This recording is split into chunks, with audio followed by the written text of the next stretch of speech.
Você sabe como ler a Bíblia?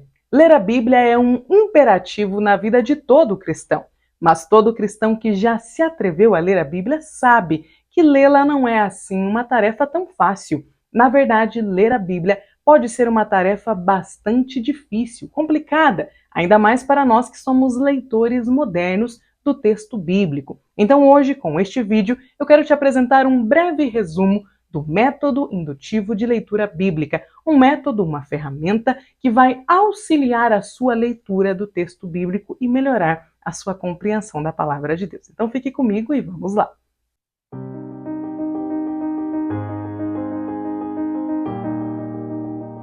Olá! Se você já é inscrito aqui do canal, você já me conhece, eu sou a irmã Damaris, gravo vídeos semanais, pré-aulas da Escola Bíblica Dominical aqui para este canal.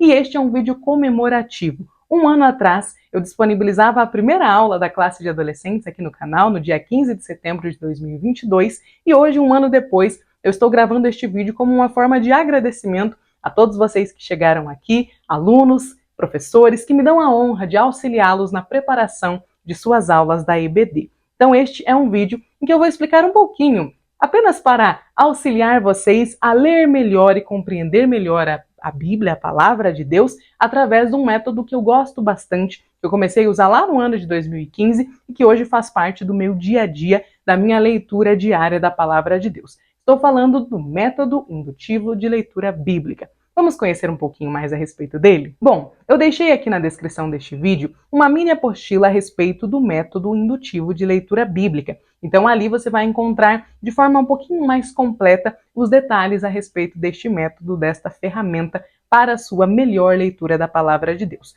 No que se consiste o método indutivo?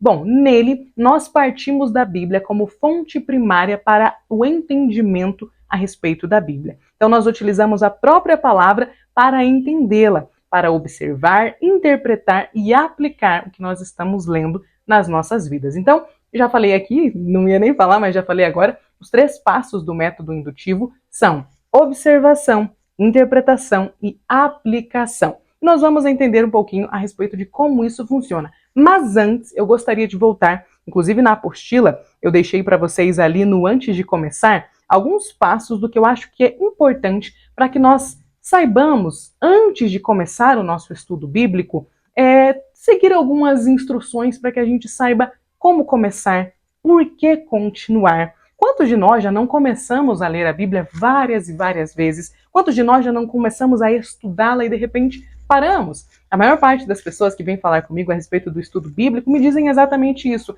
Poxa, eu não consegui passar de Gênesis 10, eu não consegui nem chegar a Levítico. Até na leitura mesmo nós temos dificuldade. O que dirá no estudo? Então, antes de você começar o seu estudo sistemático da palavra de Deus, eu te convido a pensar um pouquinho a respeito do que eu vou falar aqui. Então, primeiro, considere o seu coração. Qual a motivação para você estudar a palavra? É preciso saber por qual motivo você quer estudar. Porque se nós não tivermos um motivo bem claro, bem estabelecido, bastante fixo na nossa mente, nós teremos dificuldade em separar um momento, em considerar, diante de tantas oportunidades e de tantas outras ofertas que nós temos no nosso dia, separar um momento para a leitura bíblica. Então, considere a sua motivação. Eu coloquei aqui, inclusive, que nós precisamos ler a Bíblia e estudá-la para conhecer mais dela, para poder mergulhar nos textos. Ainda mais nós, né, que somos professores da Escola Dominical, nós precisamos conhecer mais da palavra de Deus, mergulhar no que ela tem a nos ensinar, para que possamos conhecer melhor o Deus que nós servimos. Então, esta deve ser a motivação fundamental do nosso coração, conhecer mais o nosso Deus. E é claro que ao passo que nós vamos conhecendo a Ele, nós vamos sendo cada vez mais transformados e adquirindo mais sabedoria e mais discernimento. Segundo, separe um tempo para que você possa todos os dias, se possível, eu acho que é uma boa forma de começarmos a introduzir um hábito na nossa vida, separe um tempo específico para que você faça o seu estudo bíblico. Então, considere o horário que você acorda, o horário que você vai dormir, e separa ali um tempo para que você possa sempre ter este tempo, este momento, este período para estudar a palavra. Lembrando que nós conseguimos arrumar tempo para tudo aquilo que é importante para nós. Tudo que é fundamental na nossa vida, a gente encontra um tempo para conseguir fazer. Então, por mais corrida que esteja a nossa vida, a gente acha um tempo para tomar banho, para nos alimentarmos, para mexer no celular, olhar o WhatsApp, o Instagram. Então, por que não achar também no nosso dia a dia, na nossa rotina, um tempo para o estudo bíblico? Então, primeiro passo, considere a motivação do seu coração. Segundo passo, separe um tempo. Terceiro passo, antes de começar o seu estudo bíblico, escolha uma Bíblia. Quando nós estamos falando do método indutivo de estudo bíblico, nós estamos falando de um método que leva em conta que você escolha alguns símbolos ou cores para facilitar a sua compreensão do texto. Então, dá uma olhada como fica a Bíblia quando nós utilizamos o método indutivo. Esta aqui é uma que eu utilizei, canetas coloridas para identificar os passos, né, aqui da minha observação. Nós vamos falar deles daqui a pouco. Então, olha só, essa Bíblia ficou bastante marcada. Então, escolha uma Bíblia que você vai querer marcar, porque você vai precisar utilizar, talvez não canetas coloridas, como eu utilizei nesta Bíblia, mas você vai precisar utilizar pelo menos uma caneta e um lápis para fazer as diferenças. Então, pensando nisso, escolha uma Bíblia que você possa marcar, que você possa riscar, mas não apenas isso. Leve em conta a versão que você vai utilizar. Eu gosto bastante de utilizar as versões que a nossa igreja recomenda para nós, a RA e a NAA. Hoje, para mim, a melhor que nós temos no quesito linguagem, numa linguagem que é mais facilitada, que é mais compreensível para nós, leitores modernos da palavra, é a NAA, que é a Nova Almeida atualizada. Eu tenho aqui a versão dela na Bíblia de Estudo. Inclusive, se possível, se você puder, adquira uma Bíblia de estudo. Por quê? Porque quando nós estamos estudando a Bíblia, nós vamos precisar entender algumas coisas que o método indutivo não dá conta de nos explicar, porque o texto não nos diz. Quando os autores bíblicos estavam escrevendo as suas cartas, eles não colocaram para nós data, dia, horário, mês e ano que eles escreveram. Então, algumas destas datas só foram descobertas por meio de muitas investigações teológicas, arqueológicas. Então, muitos estudiosos que escrevem as Bíblias, que preparam estes materiais das Bíblias de estudo, eles trazem para nós estes esboços antes de cada livro da Bíblia. Então, se você tiver uma Bíblia de estudo, ou se você puder investir em uma, tenha certeza de que você não vai se arrepender. É uma das melhores formas que nós temos de conhecer mais a respeito do texto que nós estamos estudando. Então, se possível, tenha uma Bíblia de estudo, que você consiga ter ali um sisteminha para riscá-la, para marcá-la, para que você consiga entender melhor o texto que você estará estudando. Quarto ponto, antes de começar a estudar a Bíblia através do método indutivo, escolha de que forma você irá marcar a sua Bíblia. Eu vou deixar aqui ou aqui um quadrinho com algumas referências de como fazer as marcações. Eu já utilizei várias referências e em cada Bíblia eu tenho um método para utilizar, a ferramenta de estudo indutiva. Então veja só, você pode usar apenas um lápis e fazer todas as suas marcações com um único lápis de escrever, uma lapiseira, uma caneta azul, caneta preta, mas você pode ter mais de uma forma para identificar os textos, como eu usei na outra Bíblia. Então, por exemplo, eu vou deixar aqui algumas dicas que eu já fiz e o que eu costumo fazer. Quando a gente está lendo, é importante você reparar nomes que estão sendo citados no texto que você está lendo, nomes de pessoas, de cidades, datas, nomes de regiões. É importante, então, grifar ou marcar ali estes nomes. Também é útil que a gente consiga marcar promessas que são citadas nos textos, orações que são feitas. É importante colocarmos ideias sequenciais, darmos um destaque para elas. Textos que falam, por exemplo, só sobre salvação, só sobre Jesus, sobre Deus, sobre o propósito da salvação. Você pode anotar tudo isso. E para que não fique uma marcação que você olha e fala, misericórdia, o que é isso? Que geralmente só um lápis ou só uma caneta não traz distinção. Então, por exemplo, um método que eu gosto de usar bastante, um sistema de cores, é utilizar a caneta vermelha sempre que aparecer Deus, Jesus ou o Espírito Santo. A caneta preta sempre que aparecer o pecado, o inimigo ou as obras da carne. Uma caneta amarela, por exemplo, sempre que aparecer promessas ou orações. Aí você pode usar uma caneta roxa para sempre que aparecer ali datas ou lugares. E você pode usar, eu gosto de colocar nas Bíblias quando eu vou estudar, uma caneta cor-de-rosa para anotar sempre que aparecer uma personagem feminina, de nome feminino, e sempre que tiver ali recomendações para as mulheres. O Novo Testamento tem várias recomendações só para as mulheres e cita muitas mulheres. Então, Quando você começa a grifar ali com caneta cor-de-rosa todos os textos que são direcionados às mulheres ou nos quais aparecem mulheres, você vai ficando mais claro o texto a respeito do... Você fala, nossa, eu nunca tinha parado para pensar que foi uma mulher que fez isso. Então, quando a gente destaca,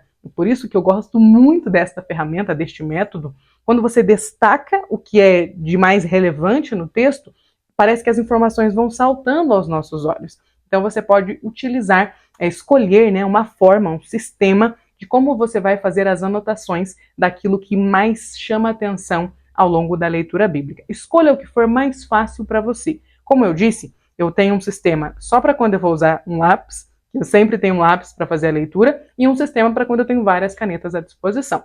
Escolha o que for melhor para você, o que for mais fácil. Quinta atitude que eu gosto de ter antes de começar o estudo bíblico é eliminar as principais distrações. É claro que nós nunca vamos conseguir eliminar todas as distrações. Sempre vai ter alguma coisa ali que pode nos levar a interromper o nosso estudo bíblico, mas nós precisamos nos lembrar da motivação para a qual nós estamos estudando a Bíblia. Então, quando você tem, por isso que eu falei do primeiro ponto, a motivação do nosso coração. Quando você tem um motivo bem traçado, bem certo, bem fixo do porquê você está estudando a Bíblia, fica mais fácil eliminar as principais distrações. Então, se você é uma pessoa que qualquer recomendaçãozinha ali do celular, qualquer barulhinho, né, que o celular fizer, você já perde a sua concentração, coloca o celular no modo avião, lá na luinha, né, do não perturbe, faça alguma coisa que vai deixar o celular ali um pouquinho mais de lado, por pelo menos 30 minutinhos, uma hora, não sei quanto tempo você vai separar, né, para o estudo bíblico, mas quando você fizer a separação deste tempo,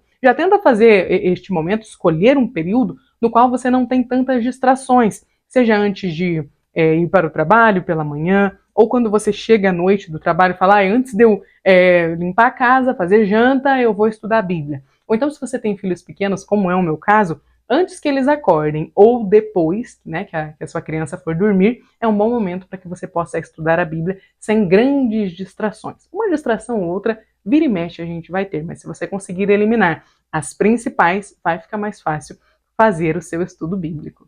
E o nosso sexto passo, antes de começar o estudo, é orar ao Senhor. A Bíblia é um livro inspirado. Não é qualquer livro, não é qualquer palavra que ali está escrita, mas foi o Espírito Santo que inspirou cada um dos autores bíblicos a escreverem o que eles escreveram. Portanto, ninguém melhor do que o nosso próprio Senhor para nos iluminar a respeito do que foi escrito. Se você tiver alguma dúvida, se você tiver até mesmo um problema de concentração, antes de você iniciar o seu estudo, ore ao Senhor. Peça a Ele que Ele te ajude a se concentrar, que Ele te ajude a entender o que você está lendo, para que você consiga ter sucesso no seu estudo bíblico. Estes 6 passos que eu mencionei aqui são muito importantes para que nós tenhamos um estudo bíblico de sucesso, um estudo bíblico frutífero. Então, sempre que você for iniciar o seu estudo bíblico, lembre-se destes passos que eu coloquei para que você saiba o que fazer antes de começar. Primeiro, considere o seu coração. Lembre-se da motivação pela qual você está sentado estudando a palavra de Deus. Não é por acaso.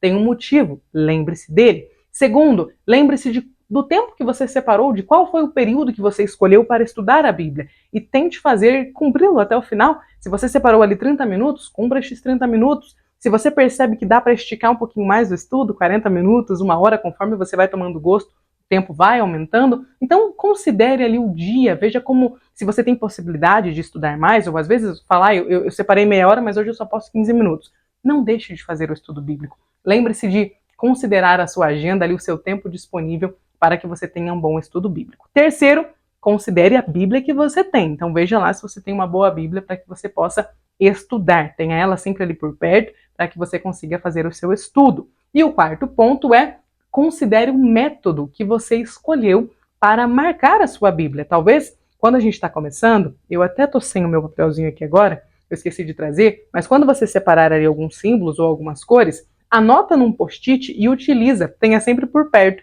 porque às vezes a gente fica bem animado na hora de escolher ali uma forma para marcar a Bíblia, e a gente vai lá e coloca 12 cores. Aí na hora de marcar a Bíblia a gente já não se lembra mais. Então tem uma colinha ali do dos símbolos ou das cores que você escolheu para que você consiga lembrar na hora de fazer a marcação na sua Bíblia.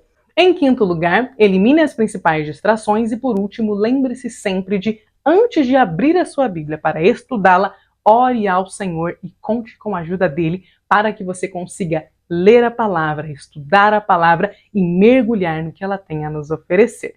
Então agora, vamos começar a entender mais a respeito do método indutivo de leitura bíblica e como utilizá-lo.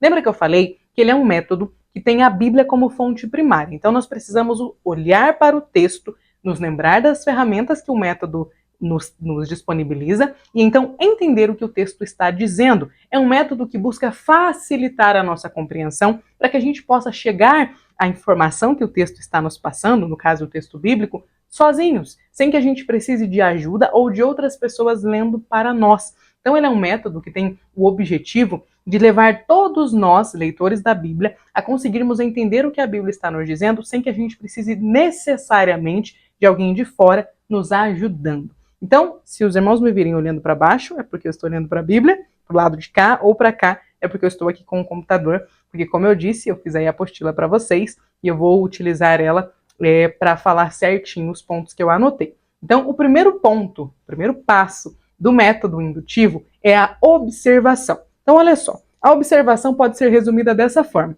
É o passo no qual precisamos olhar para a Bíblia com cuidado e com atenção para entender o que o texto bíblico está nos dizendo. Eu gosto sempre de determinar os pontos aqui do método indutivo, eu acho que fica mais fácil na hora da leitura, sabendo tendo que responder perguntas em cada um dos passos. Então, o primeiro passo, eu gosto de pensar o seguinte: o que o texto está querendo me dizer exatamente? Então, quando eu olho para o texto bíblico, por exemplo, estou aqui agora, como nós estudamos no último trimestre as epístolas gerais, eu estou aqui com o texto de Judas, Judas só tem um capítulo, e no seu primeiro versículo está escrito o seguinte: Judas, servo de Jesus Cristo e irmão de Tiago, aos que foram chamados, são amados em Deus Pai e guardados em Jesus Cristo. O que este primeiro versículo está dizendo? Quando a gente utiliza o método indutivo, nós vamos nos lembrar que nós fizemos aquele quadro lá no início, né?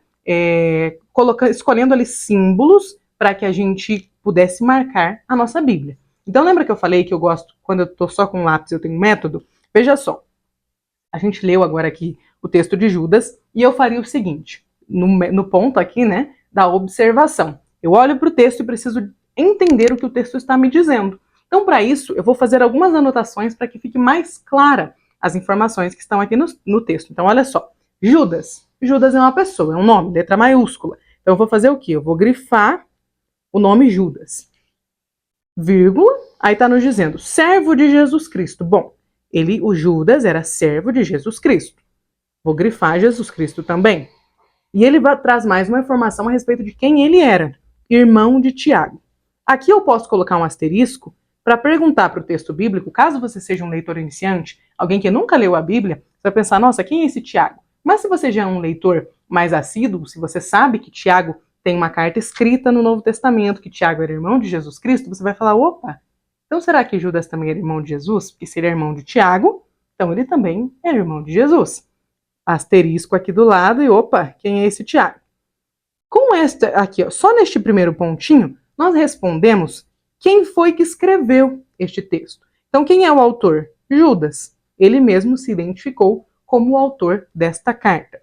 E aqui ele vai dizer o seguinte: aos que foram chamados, que são amados em Deus Pai e guardados em Jesus Cristo. Então, aqui, no seu primeiro versículo, ele está dizendo quem ele é, servo de quem ele é, irmão de quem ele é e para quem ele está escrevendo. Veja que no primeiro versículo nós já temos o autor deste livro, nós já sabemos o que ele faz, né? Ele é servo de Jesus Cristo e nós sabemos para quem ele está escrevendo. Só que quando a gente faz uma leitura muito rápida da Bíblia, a gente às vezes não se atenta a estes detalhes e vai perdendo as informações que são cruciais para o entendimento do que o texto tem a nos dizer. Então, quando nós chegamos no método indutivo de leitura bíblica, ele tem o objetivo de nos auxiliar a compreender sozinhos o texto. Então, ao invés de nós precisarmos ler alguém explicando o que está escrito na carta de Judas, nós podemos olhar para o texto e entender o que ele quer nos dizer. Então, você lê o primeiro versículo e você já descobre quem é o autor, servo de quem ele é, irmão de quem ele é e para quem ele está escrevendo. Mais do que isso, ele diz quem são essas pessoas e quem é que elas servem, quem é o Deus que elas servem, que não por acaso é o mesmo Deus de quem ele é servo, que ele também serve. Então observe que, utilizando este método, nós conseguimos olhar para o texto bíblico e extrair as principais informações que o texto tem a nos oferecer. Assim nós conseguimos fazer uma boa exegese. Este é um ponto, a observação, que geralmente vai levar mais tempo quando nós estamos fazendo a leitura, porque você tem que anotar ponto por ponto, tudo que te chama a atenção. Às vezes, eu gosto sempre de falar, que neste ponto, eu inclusive escrevi aqui na apostila, que no ponto da observação, nós precisamos ir com bastante calma e fazer uma leitura atenta. Então você vai marcar cada nome que está escrito ali. Às vezes eles colocam cidades, né? Geralmente Paulo vai escrever aos irmãos de Corinto, de Atena, de Éfeso. Então você vai ler o texto e vai extrair o que o texto está te dizendo. Então tudo que você olhar, que te chamar a atenção, você marca, você grifa, faz um círculo, enfim. Aí você vai escolher aquele sistema de marcações que eu te falei lá no início, para que você possa marcar a sua Bíblia e entender o que você está marcando. Continuando aqui no ponto da observação, nós temos mais uma forma de olhar para o texto e de extrair as informações. Então, primeiro uma leitura atenta, depois você pode utilizar ali o seu sistema de marcações para o que você está lendo, e você também pode fazer perguntas ao texto, porque quando nós perguntamos ao texto, nós podemos encontrar algumas respostas. Eu separei aqui, está lá na apostila, na página 10, as principais perguntas que nós precisamos fazer ao texto. Então, a primeira pergunta é quem? Quem escreveu o texto ou o livro, né, que você está lendo, para quem ele foi destinado, quem são, né, os destinatários deste livro, e quem são as pessoas presentes no texto. Então, no ponto do quem, você vai anotar, você vai grifar ou marcar ali todas as pessoas que você viu que aparecem no texto. Então, como eu falei agora há pouco, aqui no primeiro versículo de Judas, eu anotei Judas, Jesus Cristo, Tiago e aos que foram chamados. Então, aqui nós temos o quem da primeira pergunta. Quem escreveu? Para quem escreveu? Todas essas perguntas são respondidas, então, neste primeiro ponto, porque nós olhamos para o texto e perguntamos, quem escreveu este texto? Foi Judas? Então veja como fazer as perguntas de interpretação vai deixando mais fácil a nossa compreensão do texto. Primeira pergunta, quem? Segunda pergunta seria o que ou qual? Porque ela vai nós olhamos para o texto e nós precisamos descobrir o seguinte, o que está acontecendo no texto que eu estou lendo? Segunda pergunta, qual tema está sendo discutido no texto? O que o autor está tentando comunicar e qual o propósito deste versículo, desta carta, deste livro? Qual o propósito deste livro? Então, esta segunda pergunta é o que ou o qual? Qual o propósito? A terceira pergunta é onde? Onde o autor estava quando ele escreveu? Onde estavam os leitores originais deste texto? E onde a narrativa está acontecendo? Aqui, quando nós olhamos para o texto de Judas, a gente começa a descer e se perguntar onde foi que aconteceu. E aí você vai lendo o texto até que apareça.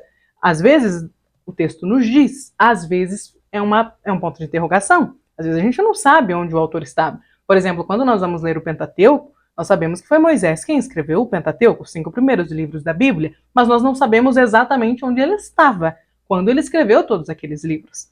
Então veja que nem sempre você vai encontrar respostas para estas perguntas, mas faça elas ao texto para que você consiga ir eliminando aquilo que você já descobriu e aquilo que você não descobriu você vai tentar achar em outros textos, em outras cartas. Às vezes você está lendo uma carta e o autor não disse, não colocou, né, não deu todos os detalhes, mas um outro texto da Bíblia traz detalhes para aquele que você acabou de ler. Então sempre deixe marcadinho lá. Eu gosto de colocar, quando eu não acho a informação no texto, eu coloco lá um pontinho de interrogação para que mais tarde, quando eu vier ler novamente este texto, eu saiba que na época que eu li, eu não encontrei a resposta para aquilo que estava procurando. Então eu coloco lá um pontinho de interrogação.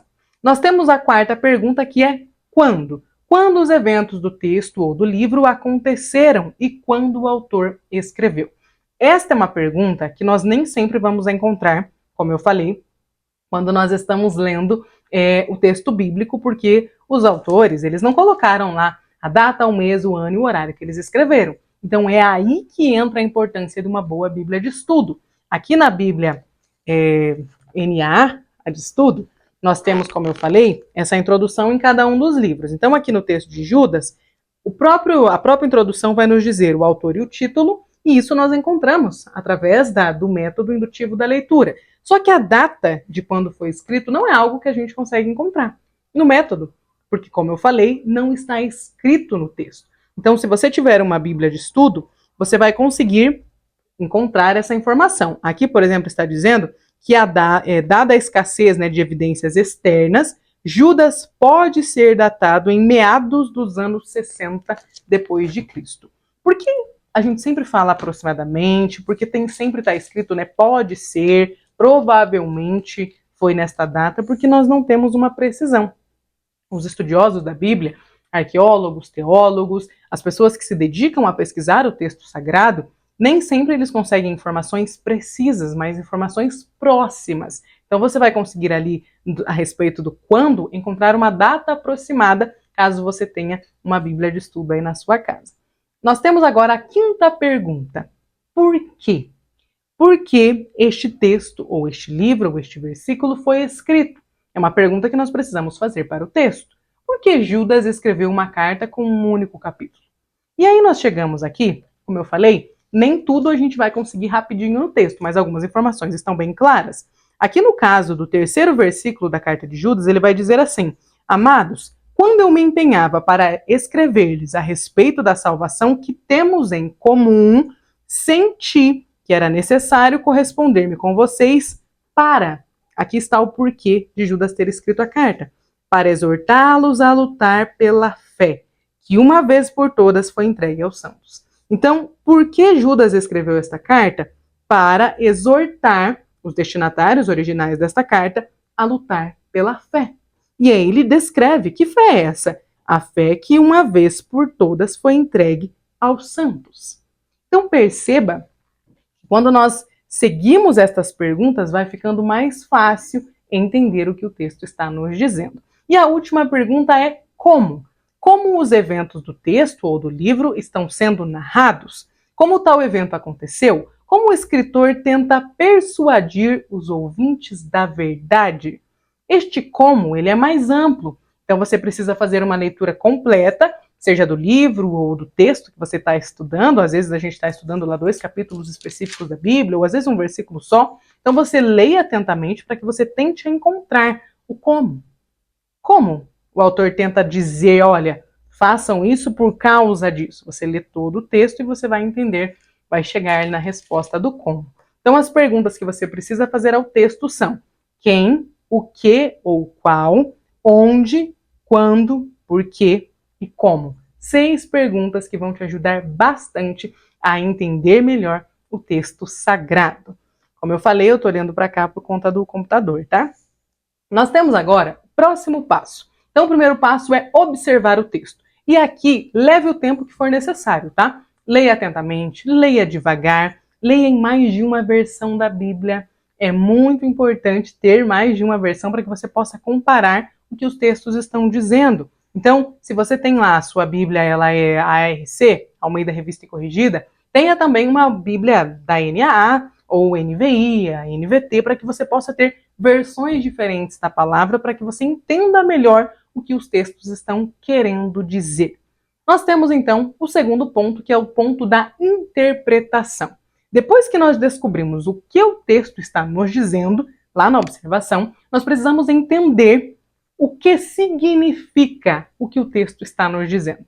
Então, o que significa Judas dizer: Amados, quando eu me empenhava para escrever-lhes a respeito da salvação que temos em comum? O que significa o que Judas está dizendo?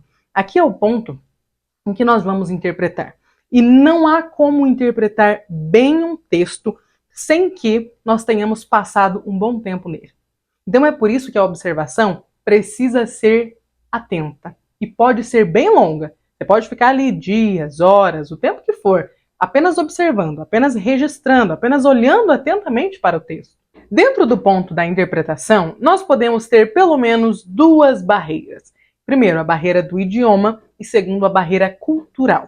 Quando nós falamos de barreira do idioma, é preciso que nós possamos nos lembrar de que a Bíblia não foi originalmente escrita em português. Ela foi escrita majoritariamente, o Antigo Testamento, em hebraico. Temos ali boa parte de Daniel e 2 textos de Esdras escrita em aramaico. e nós temos todo o Novo Testamento escrito em grego. Então foram 3 idiomas para que a Bíblia fosse escrita, né? Predominantemente hebraico e grego. A grande maioria de nós, leitores da palavra, não sabemos hebraico e grego para que a gente consiga ler os originais da Bíblia. Então nós temos, ainda mais neste momento histórico privilegiado que nós estamos vivendo, várias versões da Bíblia, várias traduções que foram muito bem feitas, que nos ajudam a entender exatamente o que o texto estava querendo nos dizer. Então a barreira do idioma, ela é superada quando nós temos uma boa versão da Bíblia. Mas eu te aconselho a não ficar apenas com uma. Como eu falei agora há pouco, sempre tenha mais de uma versão. Irmã Damaris, eu não tenho condição de investir em 2, 3 Bíblias. Então faça o seguinte, tenha uma boa Bíblia de estudo na sua casa e utilize o Google. Vai lá na barra de pesquisas e escreve. Estou aqui estudando Judas, o primeiro versículo. Então você coloca lá na barra de pesquisa. Eu estou aqui com a NAA, mas eu quero saber o que a RC tem a me dizer a respeito do mesmo texto. Então eu vou lá na barra de pesquisa do Google e escrevo Judas 1 ARC, Judas 1 ARA, Judas 1 NVI. E aí o Google vai me dar ali esta versão da Bíblia e eu posso comparar com a minha. E assim a barreira do idioma fica mais fácil de ser superada. E a gente chega a uma compreensão melhor do texto quando nós comparamos versões da Bíblia Sagrada. A gente vai conseguindo chegar ali numa forma melhor de interpretar, porque nós temos mais textos a serem observados. Outro ponto que nós precisamos superar é o ponto da barreira cultural. Lembrando que a Bíblia não foi escrita originalmente para nós. Então, os destinatários originais viviam em um mundo que já não existe mais. Eles tinham problemas, ambições, necessidades, carências, que talvez não sejam as mesmas que as nossas, porque o mundo que eles viveram era outro. Mais do que isso, dentro da própria Bíblia, nós temos ali uma diferença de aproximadamente 1.500 anos de Gênesis até Apocalipse, dentro da própria palavra nós temos várias diferenças culturais. Então o pensamento, eu trouxe como exemplo aqui na apostila, o pensamento de Abraão, que era um patriarca hebreu, com certeza é diferente o pensamento, o comportamento, a mentalidade de Abraão, do que Lídia, que foi a primeira europeia no Novo Testamento a se converter. Era uma comerciante de púrpura lá em Tiatira. É claro que são personagens distintos, de momentos bem diferentes, com formas de pensar, com formas de ver o mundo diferentes. Então, quando nós vamos estudar o Pentateuco e depois quando a gente vai ler uma carta do Novo Testamento, nós precisamos lê-la sabendo que as pessoas que foram receber aquela carta eram diferentes. Então, quando nós estamos lendo a Bíblia, é preciso nos lembrar para quem ela foi originalmente escrita, para que a gente saiba se aquilo se aplica a nós ou não, para que a gente saiba interpretar corretamente. Então, sempre considere, na hora de interpretar a palavra de Deus, o contexto histórico-cultural das pessoas, dos personagens que a Bíblia está citando naquela carta. Quando nós estamos vendo Judas falar, nós precisamos saber que Judas escreveu, como a Bíblia nos avisou aqui, aproximadamente no ano 60 depois de Cristo.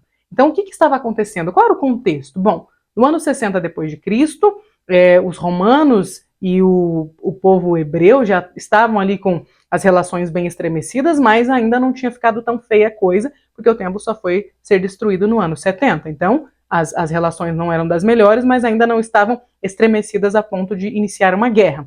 Este era o contexto judaico. Se a gente pensar, olhar lá para o ano 60, Jesus já tinha morrido e ressuscitado e voltado para os céus, e a igreja estava iniciando. Então, olha como, apenas sabendo o que estava acontecendo mais ou menos ali no ano 60 depois de Cristo, a gente tem uma ideia do contexto da igreja para a qual Judas escreveu. Então, é muito importante considerar o contexto que estas pessoas que foram os destinatários originais da Bíblia estavam vivendo, em qual contexto eles estavam imersos. Quando nós temos textos que são escritos para os cristãos que também eram judeus, que é o caso de Judas, por exemplo, ele vai mencionar aqui algo que nos faz entender que muito provavelmente os destinatários desta carta eram cristãos, mas também eram judeus. Irmã Damaris, como é que a gente descobre isso? Eu vou te falar. Quando nós estamos lendo aqui, ele vai nos dizer o seguinte, ó, a partir do versículo 5. Embora vocês já estejam cientes de tudo de uma vez por todas, quero lembrar-lhes que Jesus, tendo libertado um povo, tirando-o da terra do Egito, destruiu depois os que não creram, e a anjos os que não guardaram o seu estado original, mas abandonaram o seu próprio lugar, ele tem guardado sobre as trevas, em algemas eternas para o juízo do grande dia. Igualmente, Sodoma, Gomorra e as cidades vizinhas, que também se entregaram à imoralidade e adotaram práticas contrárias à natureza, foram postas como exemplos do castigo de um fogo eterno. Do mesmo modo, também esses quais sonhadores contaminam a carne. Então veja que ele faz citações claras ao Antigo Testamento. Muito provavelmente ele estava escrevendo para uma igreja ou para pessoas que conheciam muito bem o Antigo Testamento. E não era comum que as demais pessoas ali, romanas, gregas, conhecessem o Antigo Testamento. Isso era algo muito próprio dos judeus. Então, se ele estava mencionando, sabemos que, ou seja, nós sabemos a respeito destes fatos que eu estou citando para vocês. Fatos do quê? Que aconteceram na Bíblia, que no caso, né, era ali no Antigo Testamento. Então, se ele está citando, é porque ele supõe que o público que vai ler a carta dele sabe estas informações, assim como ele.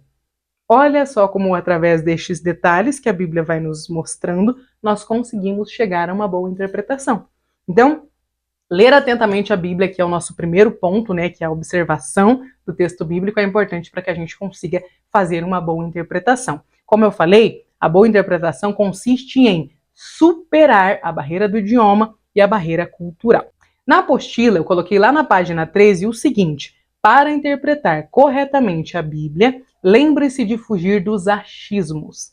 Na hora da interpretação, às vezes nós acabamos sendo picadinhos, sabe, pelo bichinho do achismo. Então, eu acho que Judas era esse. Eu acho que Judas era fulano. Eu acho que Judas escreveu para esse povo por causa disso. Cuidado com os achismos.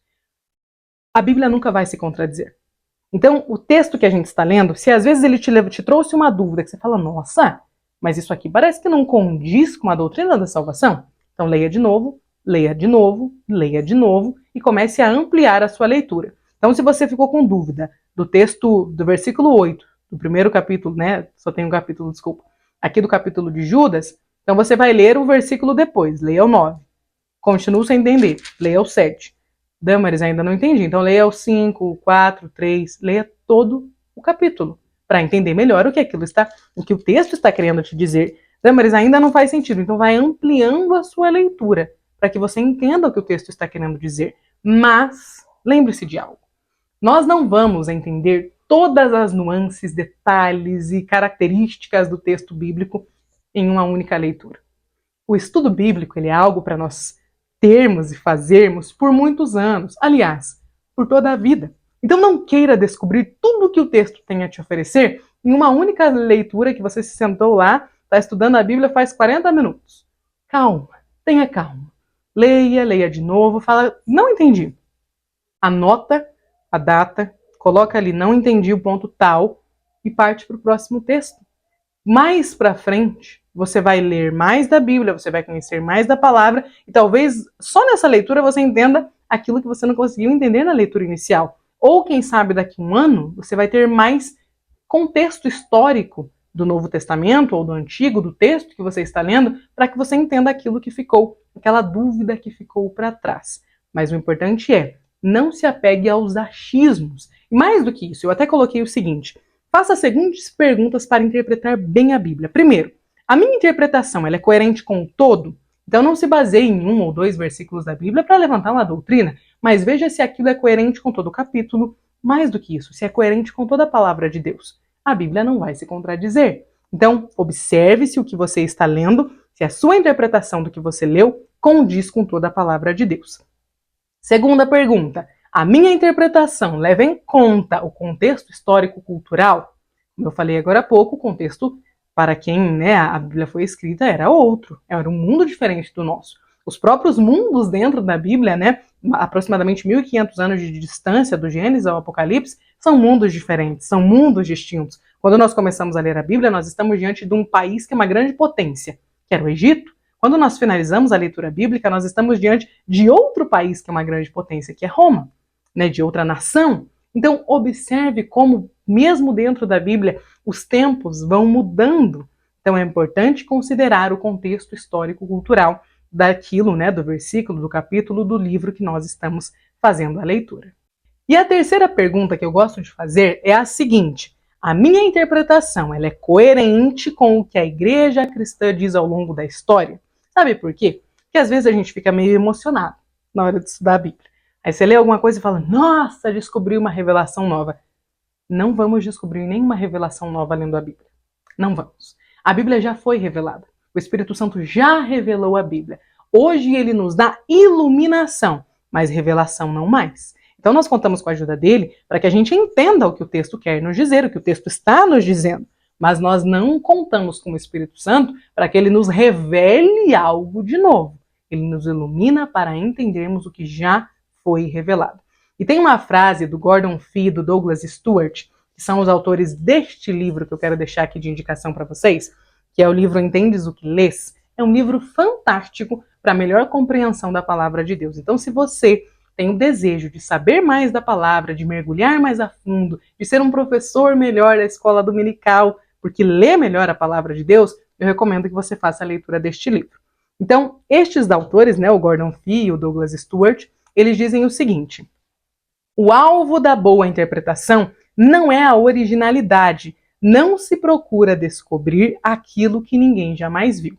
Nós temos aproximadamente 20 séculos de estudo da palavra. Faz em torno de 20 séculos que nós tivemos aí grandes homens e mulheres de Deus estudando a Bíblia. Então, muito provavelmente, nós temos, não vai ser na nossa leitura rápida ali da Bíblia, no nosso estudo iniciante, que nós vamos descobrir ali alguma verdade fundamental que ninguém viu até agora. Então, que tenhamos a humildade de saber que nós estamos aproximadamente 20 séculos depois do que a Bíblia foi escrita, fazendo a leitura e o estudo dela. Então, as principais verdades fundamentais que regem a igreja cristã já foram descobertas, já foram encontradas na palavra de Deus e nós já as conhecemos. E o último passo do método indutivo do estudo bíblico é a aplicação. Neste ponto, nós vamos descobrir como aplicar o que nós já observamos e já interpretamos nas nossas vidas. A Bíblia não é uma palavra para que a gente leia, descubra o que é, para que a gente estude e fale, uau, legal, né? E fique da mesma forma que a gente já está. A Bíblia tem o objetivo de fazer com que nós a leiamos e possamos descobrir com ela bons exemplos a serem seguidos e maus exemplos a não serem seguidos. A Bíblia ela nos traz o que fazer enquanto estamos aqui na Terra. Ela nos conta de onde viemos, o que devemos fazer aqui, para onde vamos. Então, ler a palavra de Deus, estudá-la, não pode passar ileso por quem nós somos. Ao lermos a palavra, estudarmos a palavra, dedicarmos tempo para ela, nós precisamos ter uma transformação na nossa vida. É preciso que quem nós somos seja todos os dias transformado por quem a palavra de Deus está nos apresentando.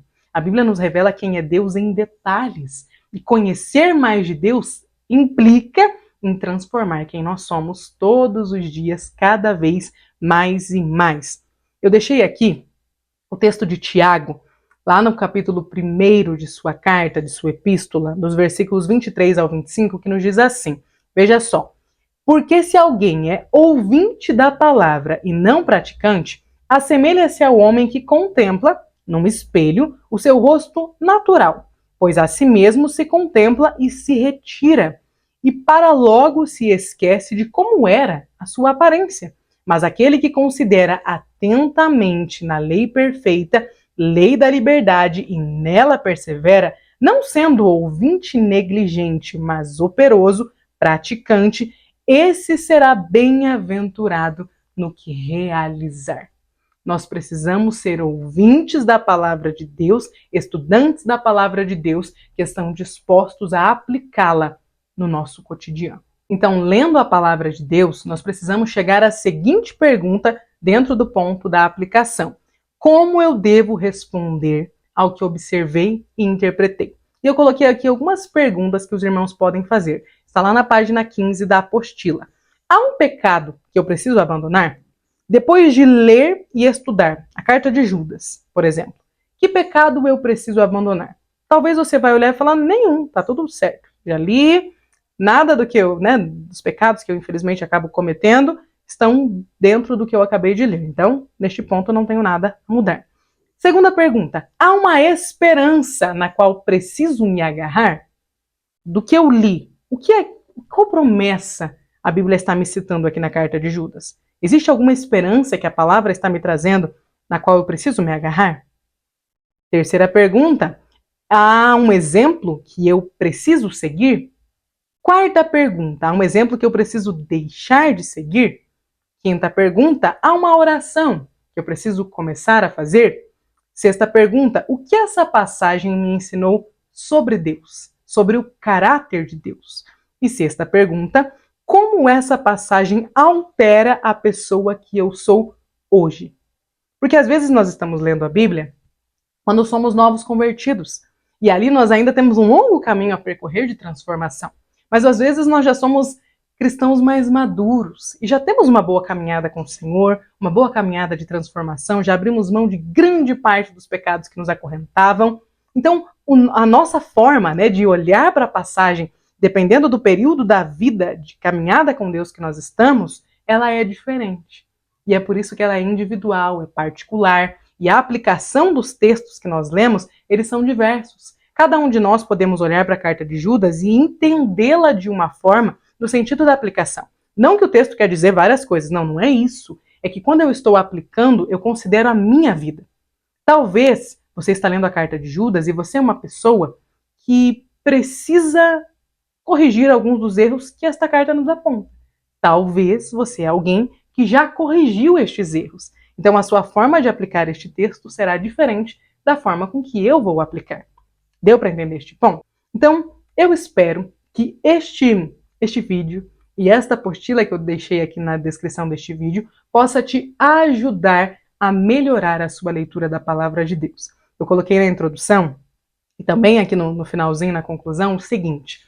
O Salmo 119 da Bíblia, ele sempre me chamou muita atenção, porque eu acho tão linda a forma como aquele autor foi arrebatado pelo amor pela palavra.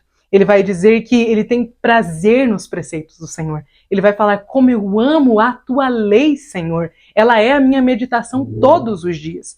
E olhando para as declarações tão lindas que este salmista fez ao longo de todo o Salmo 119, eu tenho decidido estudar mais a palavra de Deus e aprendido que dentro dos meus objetivos, de conhecer mais a respeito de Deus, de melhorar quem eu sou, de me parecer mais com Cristo, eu também coloquei o objetivo de conseguir amar a palavra de Deus. Então, que nós todos que estamos aqui hoje assistindo este vídeo, que vamos ler, esta apostila que eu coloquei aqui para os irmãos, possamos, assim como o salmista, caminhar para que um dia a gente possa, como ele, dizer, eu tenho prazer na lei do Senhor. Eu amo a lei do Senhor. Talvez não seja o seu caso hoje. Talvez você vai estar me ouvindo, e está pensando que você nunca conseguiu terminar a leitura bíblica. Nem mesmo uma leitura mais rápida da palavra. Ou talvez você está dizendo, eu não consigo sentar e estudar a Bíblia. Não consigo ter gosto pela palavra. Então, comece a orar ao Senhor para que Ele coloque em você o desejo de estudar a palavra. E para que um dia você possa, como o salmista, dizer, como eu amo a tua lei. Como eu tenho prazer em meditar nos teus preceitos. Amém? Então a minha oração hoje é para que este vídeo, que é um vídeo comemorativo, um vídeo celebrando o primeiro ano aqui do nosso canal, possa chegar até você e servir como um pontapé inicial para o seu aprendizado do método indutivo de leitura bíblica e que ele te ajude a entender melhor o que a palavra tem a nos dizer e que através dele você possa conseguir enxergar as verdades da palavra de Deus. Amém? Deus abençoe. Muito obrigado por ter chegado até aqui. Se você ainda não é inscrito, seja muito bem-vindo a este canal. Caso você já seja, caso você está aqui desde o comecinho, eu te agradeço muitíssimo e peço que o Senhor continue abençoando a sua vida. Muito obrigada.